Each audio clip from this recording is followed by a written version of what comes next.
Assalamualaikum warahmatullahi wabarakatuh. Waalaikumsalam warahmatullahi wabarakatuh. Baik, alhamdulillahirrahmanirrahim. Wassalatu wassalamu ala asyrofil anbiya'i wal mursalin wa ala alihi wa sahbihi ajma'in. Puji syukur marilah kita panjatkan kepada Allah Subhanahu wa taala. Salawat dan salam semoga kita perintahkan kepada junjungan Allah yang mulia Nabi Muhammad sallallahu alaihi wasallam. Baik, pada kesempatan ini saya akan mempresentasikan rencana tindak lanjut dari pembelajaran PJ lokal berbasis proyek. Nah, untuk temanya sendiri itu saya mengambil tema bola voli hebat untuk Indonesia yang bermartabat. Nah, untuk pertandingan ini saya implementasikan ke dalam sport education model atau bisa dikenal dengan SEM. Nah, mungkin untuk SEM sendiri itu memang mungkin asing ya di telinga Bapak Ibu. Nah, mungkin saya yang pertama itu akan menjelaskan apa itu sport education model. Nah, untuk SEM ini yaitu suatu pendekatan dalam pembelajaran PJOK yang menawarkan pengalaman yang lengkap dalam konteks kehidupan nyata di bidang olahraga. Dalam hal ini saya menerapkan pertandingan permainan bola voli. Kemudian SEM ini merupakan salah satu program yang berdampak positif pada murid dengan memberikan kesempatan murid untuk belajar mengeksplorasi berbagai peran dalam tim. Selain menjadi pemain, murid dapat mengambil peran tergantung aktivitasnya seperti menjadi pelatih, manajer, pencetak skor, ahli statistik, bahkan lebih luas lagi menjadi penganalisis pertandingan ataupun jurnalis dan sebagainya. Jadi pembelajaran SEM ini mendekatkan atau menitik beratkan kepada keaktifan seluruh siswa ya. Dengan apa? Dengan memberikan beberapa peran kepada seluruh siswa. Jadi ada yang jadi penyelenggaraan pertandingan, ada yang jadi wasit, ada yang jadi pemain. Nah, dalam pembelajaran itu mengurangi ketidakaktifan siswa dalam pembelajaran. Kemudian, nah, latar belakangnya pembelajaran berbasis proyek ini, yang pertama, untuk memberikan kesempatan pada peserta didik untuk mengembangkan keterampilan dan kemauan mereka dalam olahraga bola voli. Tentunya ini sebagai wadah untuk mengembangkan potensi atau minat dan bakat mereka, terutama dalam hal permainan bola voli. Kemudian yang kedua, sebagai bagian dari program promosi kesehatan yang diselenggarakan oleh komunitas, ya seperti itu. Nah, ini juga untuk mempromosikan kesehatan, bahwasanya dengan melakukan kegiatan atau olahraga bola voli itu bisa meningkatkan kebugaran tubuh kita. Kemudian adanya pertandingan ini dapat merangsang minat siswa dalam berpartisipasi dalam kegiatan olahraga secara umum atau kegiatan sekolah secara umum. Nah, dengan ikut sertanya peserta didik dalam pertandingan ini bisa memicu atau merangsang peserta didik tersebut untuk mengikuti kegiatan lainnya, ya, kegiatan di luar dari pertandingan voli, misalkan kegiatan apa di sekolah. Jadi dia merasa untuk mengikuti kegiatan tersebut. Kemudian memperkuat rasa kebersamaan. Nah, di sini yang paling penting ya, kebersamaan, saling menghargai, kemudian terjadinya kerjasama antara individu dengan individu lainnya. Nah, itu mungkin latar belakang dari program ini. Disesuaikan dengan 3 aspek, yaitu choice, voice, dan entrepreneurship.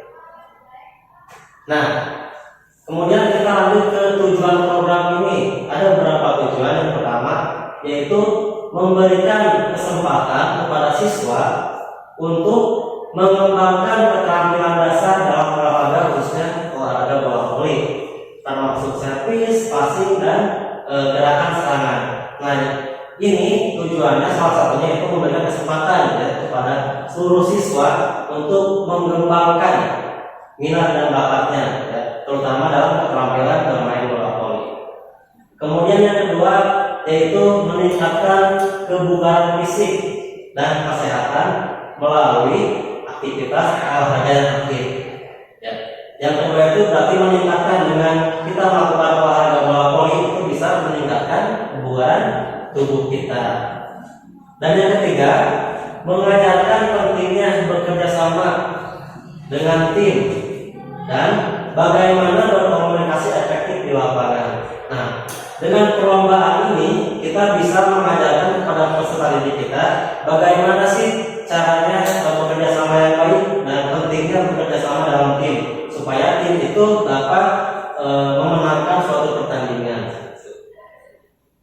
Kemudian mendorong pemahaman bahwa keberhasilan tim lebih penting daripada pencapaian individu. Jadi keberhasilan tim itu yang utama harus diprioritaskan. Jangan sampai kita maunya terlihat mainnya enak sendiri gitu ya, pengen kelihatan hebat sendiri gitu ya. Jadi untuk itu harus memprioritaskan kepentingan tim daripada diri kita sendiri atau individu ya. Jangan sampai kita kayaknya mau terlihat hebat di mata orang lain. Kemudian yang terakhir, mendorong minat dan partisipasi dalam olahraga sebagai bagian dari gaya hidup sehat ya, seperti itu. Jadi olahraga itu harus kita menjadikan sebagai gaya hidup yang sehat. Itu adalah tujuan-tujuan dari program yang akan kita jalankan. Kemudian, nah ini ada capaian, kemudian langkah-langkah dan hasil yang diharapkan untuk tiap tujuan. Di sini bisa diperhatikan ada 4 tujuan utama. Yang pertama adalah pengembangan keterampilan fisik. Apa saja yang dikembangkan? Tentunya berhubungan dengan keterampilan keterampilan bola voli ya. Di situ capaiannya peserta dapat melakukan servis, kemudian passing, menyerang dan teknik yang benar. Nah, keterampilannya kan kalau di voli itu ada 4 ya. Yang pertama servis, passing, kemudian smash dan juga block ya. Nah, itu capaiannya peserta dapat melakukannya dengan baik dan benar ya, 4 teknik tersebut. Kemudian langkah-langkahnya seperti apa? Yang pertama, langkah-langkah yang harus diterapkan. Yang pertama, pelatih rutin untuk mengajarkan teknik dasar bola voli. Pelatih ataupun guru ya, itu rutin mengajarkan kepada peserta didiknya melatih keterampilan dasar seperti latihan passing, latihan servis, latihan smash dan lain-lain. Kemudian sesi latihannya fokus pada keterampilan servis, passing dan menyerang. Jadi fokus kepada keterampilan saja, tidak fokus kepada taktik ya, jadi ke teknik. Hasil yang diharapkan untuk keterampilan ini yaitu untuk meningkatkan keterampilan individu peserta didik dalam aspek-aspek teknis ya. Jadi tujuannya yang diharapkan itu peningkatan keterampilan dasar ya, seperti servis, passing dan lain-lain. Kemudian yang kedua, tujuan yang kedua yaitu pembentukan semangat kompetisi yang sehat. Nah, untuk capaian sendiri, peserta memahami pentingnya kompetisi yang sehat dan sportivitas. Jadi harus menerapkan nilai-nilai sportivitas dalam suatu pertandingan itu ya. Jangan sampai melakukan hal-hal yang tidak diinginkan atau hal-hal yang dianggap curang. Begitu ya, harus sportif. Kemudian langkah-langkahnya itu bisa melalui pembinaan nilai-nilai nilai sportivitas, fair play dan lain-lain ya. Bisa dibina oleh guru dan lain-lain. Kemudian ada lagi langkahnya menekankan pentingnya menghormati lawan dan wasit.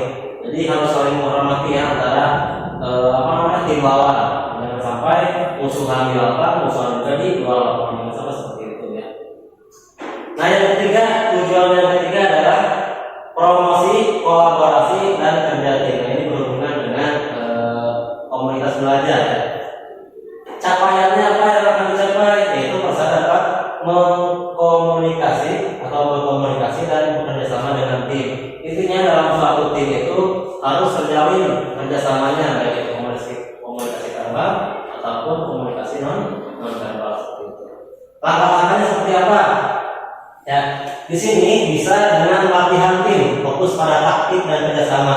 Nah, tadi kalau di sini ada teknik, Nah, di sini kita mulai masuk ke taktik. Taktik itu apa sih? Taktik itu berarti non teknik ya. Berarti di situ ada strategi, komunikasi antar tim, komunikasi antar satu tim kita ya supaya memenangkan suatu pertandingan. Kemudian yang kedua ada aktivitas yang mendorong kolaborasi di luar lapangan. Hasil yang diharapkan dari tujuan nomor 3 ini yaitu meningkatkan keterampilan kerjasama. Jadi kerjasamanya ditingkatkan lagi, meningkat lagi dalam aspek teknis bola voli tentunya. Kemudian tujuan yang keempat atau yang terakhir itu adalah pengenalan kepada olahraga sebagai gaya hidup ya. Pengenalan olahraga sebagai gaya hidup. Capaiannya di sini peserta menunjukkan minat yang berkelanjutan dalam berolahraga.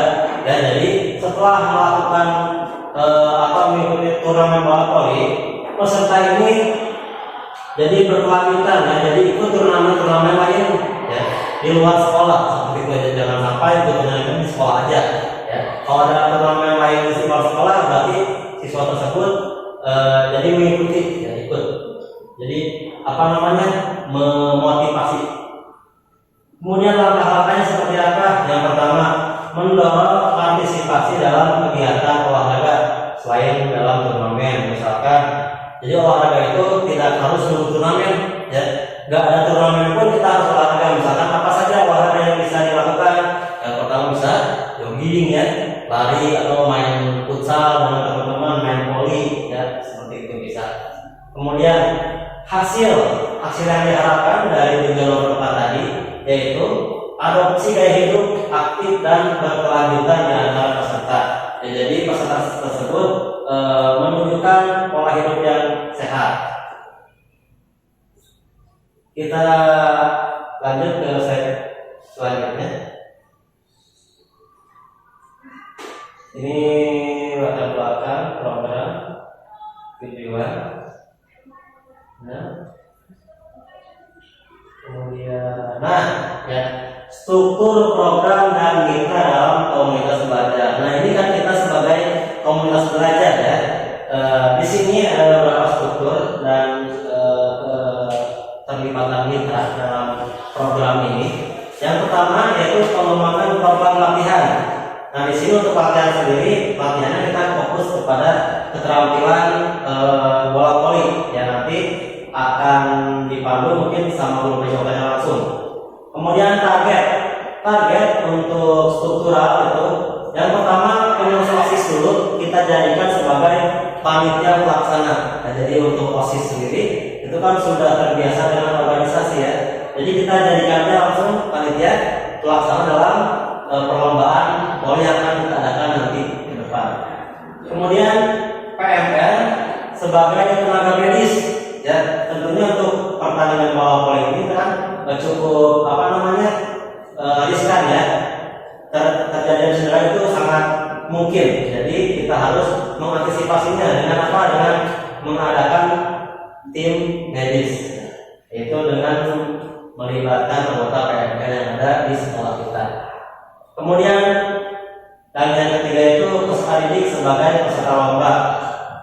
Ada yang jadi peserta, ada yang jadi manajer, ada yang jadi pelatih, ada yang jadi supporter, ada yang jadi wasit dan lain-lain. Pokoknya semua peserta yang ada di SMA ini, ini tanpa terkecuali itu harus mendapatkan peran, entah itu jadi supporter, pelatih, wasit dan lain-lain. Pokoknya diusahakan tidak ada yang nganggur ya. Jadi semuanya ke bagian peran masing-masing. Kemudian latihan program dan mitra kerja dan mitra. Nah, di sini ada beberapa tugas nanti akan dibimbing oleh Bapak Ibu semuanya. Nah, di sini yang pertama latihan peserta lomba, ya, latihan untuk perlombaan dan wasit, tim garis nanti dibimbing oleh saya ya sebagai guru PJOK untuk perwasitan dan lain-lain. Nanti saya yang bimbing. Kemudian latihan kegiatan cetak skor, kemudian laporan kegiatan nanti dibimbing oleh guru bahasa Indonesia ya dan guru matematika.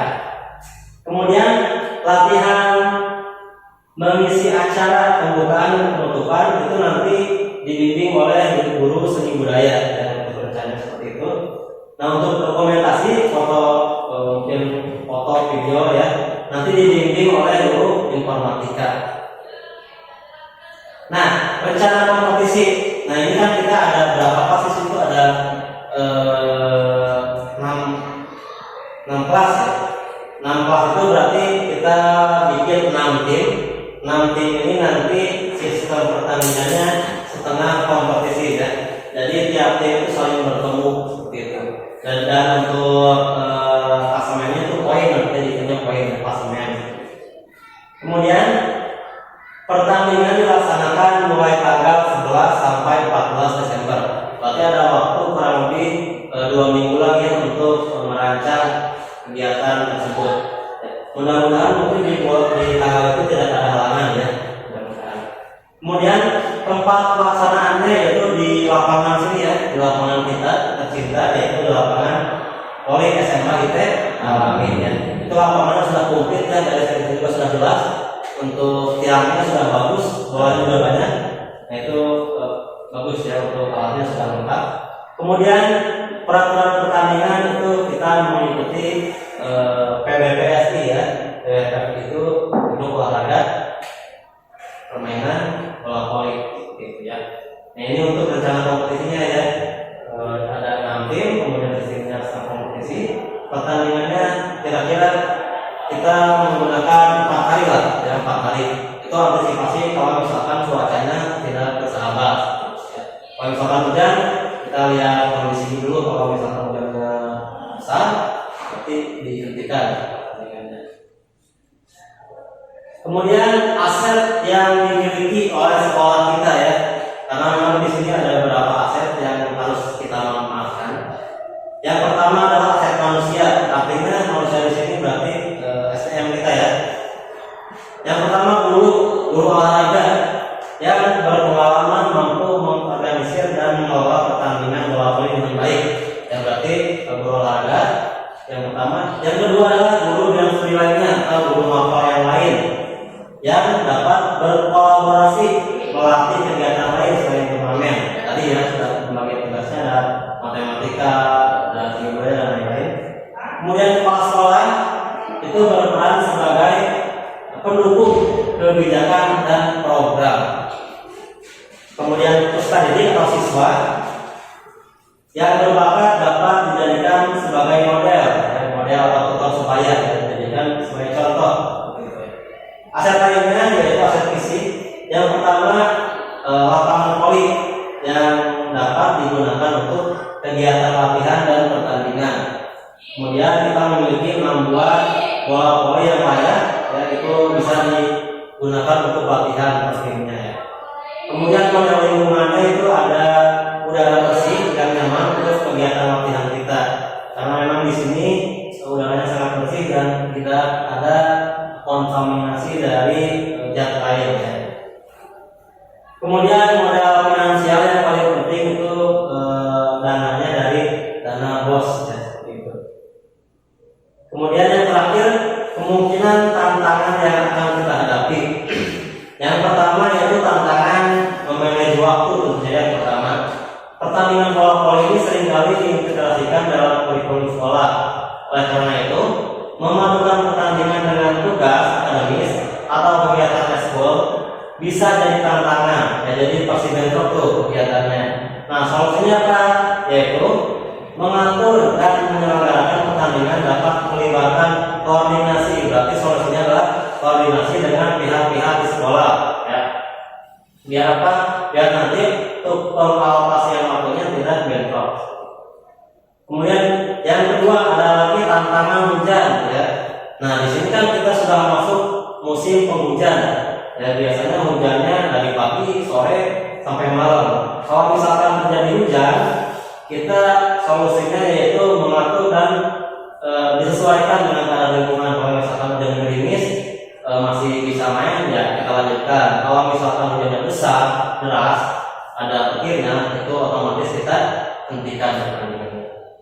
Kemudian tantangan yang lain atau yang terakhir itu ada cedera ya.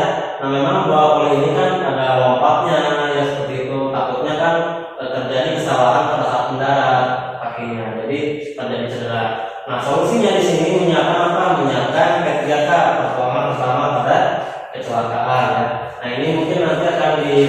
pada tugas PNR. Nah, mungkin itu adalah tantangan-tantangan yang akan kita hadapi di kemudian hari. Nah, dengan solusinya sudah kita siapkan juga ya, begitu. Kemudian yang terakhir, ini slide terakhir ya, rencana dan evaluasi. Tentunya dalam suatu program yang kita bikin itu harus ada rencana evaluasi ya, untuk kedepannya supaya lebih baik lagi. Yang pertama adalah observasi langsung. Nah, melibatkan pengamatan langsung selama pertandingan untuk menilai keterampilan teknis dan taktik pemain. Jadi melibatkan kita langsung pengamatan ya pada saat perlombaan tersebut. Kemudian buat laporan evaluasi yang mencakup temuan utama, rekomendasi perbaikan, langkah-langkah pengembangan.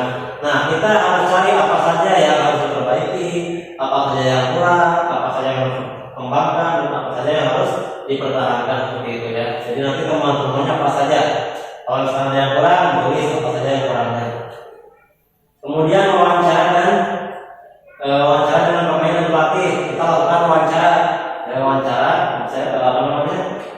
langsung ya secara lisan, menanyakan beberapa pertanyaan mengenai pertandingan tersebut. Apakah pertandingan itu berjalan dengan baik, apakah ada kendala, apakah ada kekurangan dan lain-lain. Nah, mungkin itu adalah dua opsi ya untuk perencanaan dan evaluasi.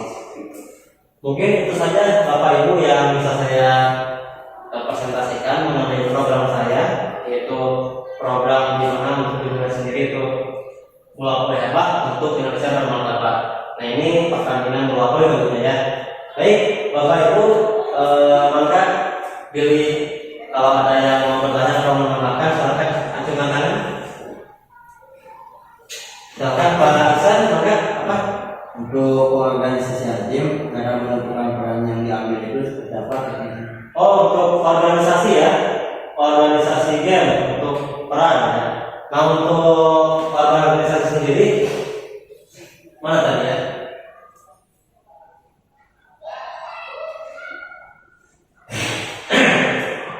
Nah, memang ada 3 ya, pengurus OSIS, sebagai pelaksana, nah, untuk ini mungkin ya, peserta lomba, ada yang jadi wasit, ada yang jadi pelatih.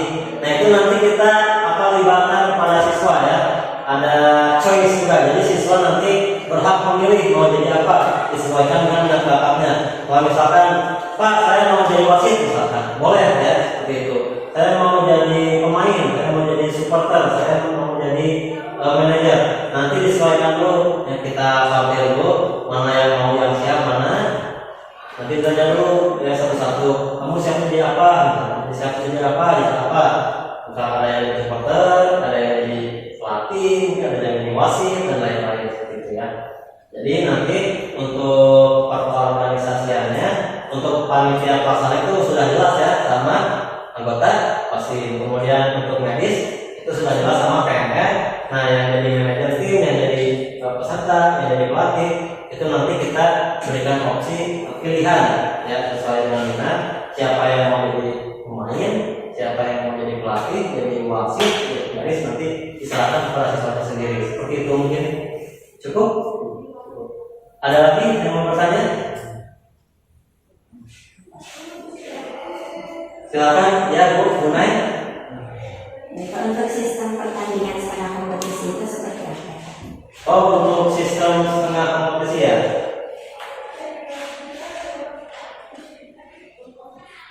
Oh, di sini ya. Di sini kita menggunakan sistem setengah kompetisi ya. Jadi nanti kan ini ada yang main itu putra putri ya. Putra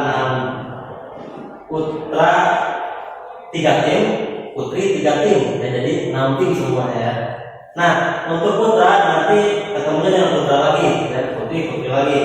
Nah, setengah kompetisi itu artinya setiap tim saling bertemu nantinya ya, saling bertemu ya, saling bertemu. Jadi satu pertemuan kalau 2 kali bertemu itu namanya full kompetisi ya, seperti itu. Kalau setengah berarti 1 kali pertemuan. Nah, ini juga bisa sih dimodifikasi. Apakah kita akan menggunakan setengah kompetisi? Apakah memang kompetisi penuh? Mau yang mana? Mau ada kandang dan kandangnya misalkan. Kalau setengah kompetisi berarti cuma 1 kali pertemuan. Kalau full kompetisi itu 2 kali. Ya. full ya. Kalau misalkan lihat alokasi waktunya mungkin cukup ya 4 hari itu. Kalau misalkan full nanti bertemunya 2 kali 2 kali ya, 2 kali 2 kali seperti itu. Nanti kita diskusikan atau sesuaikan lagi dengan waktunya. Kalau waktunya cocok ataupun bisa ya kita lakukan dengan full kompetisi. Baik, cukup Bu Nay. Terima kasih. Ada lagi? Silakan. Ya, Pak. Ya Pak. Enggak? Dalam kegiatan SEM ini ada namanya. Oh iya, dalam SEM. Oh. Baik. Nah, SEM sendiri memang untuk karena perlombaan ya melibatkan beberapa tim, ada 6 tim, itu memang harus ada technical meetingnya. Karena memang untuk peraturan sendiri itu harus disampaikan ya oleh siapa nanti, oleh pelaksana atau panitia pelaksana. Nanti dikumpulkan oleh panitia pelaksana, nanti diadakan kelas meeting ya. Technical meeting nanti dipanggil beberapa perwakilan dari tim, ada 6 dipanggil, kemudian melakukan technical meeting. Nah nanti di sini juga pasti bisa berubah juga ya, kalau misalkan di technical meeting itu seumpamanya pengen berubah, bisa nanti berubah. Untuk peraturannya kalau misalkan Pak, peraturannya jangan mengikuti PBS dong, kalau berat misalkan untuk poinnya dimodifikasi, diturunin jadi 15, maka biar gak terlalu lama, boleh bisa ya. Itu tergantung dengan nanti hasil dari technical meeting ya, di sini. Itu jadi ada ya. Cukup Pak? Ada lagi? Baik Bu. Perbedaan dari SEM dengan asli. Oh, untuk perbedaan ya. Nah, memang untuk SEM sendiri itu secara garis besar memang hampir sama ya dengan kelas meeting. Cuman untuk SEM sendiri itu difokuskan kepada sportnya ya, sport educationnya. Nah untuk kelas meeting kan biasanya tidak hanya sport ya, ada yang namanya seni ya, kaligrafi, nyanyi, apa lagi? Di luar banyak yang di luar mata pelajaran kehidupan tentunya. Nah untuk SEM itu khususan pertandingan ya, PJOK berhubungan dengan apa? Dengan permainan misalkan sepak bola, voli, basket, casting dan lain-lain.